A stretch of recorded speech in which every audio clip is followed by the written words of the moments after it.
ko maqaan kee qofti onnee koo raasa.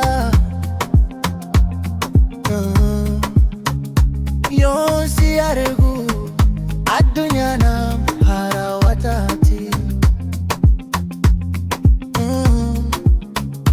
Tiksee si arguufan karaa deema. Fuulli kee ifa bareedina fakkaata.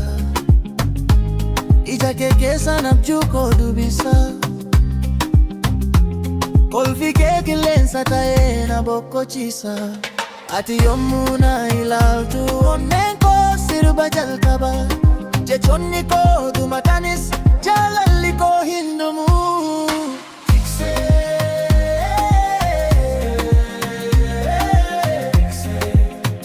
Maal si jedhu yaa bareedduu koo.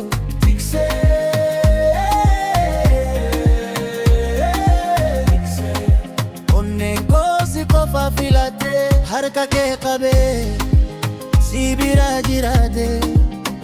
Barabaraan si waliin adeemuun fedha koo. Tiksee koo si malee jireenyi koo hin qabu. Akka ruuba birraa lafa magariisa taasisu. Jaalalli kee onnee koo haaromsa. Akka aduu bareedu kana balleessu.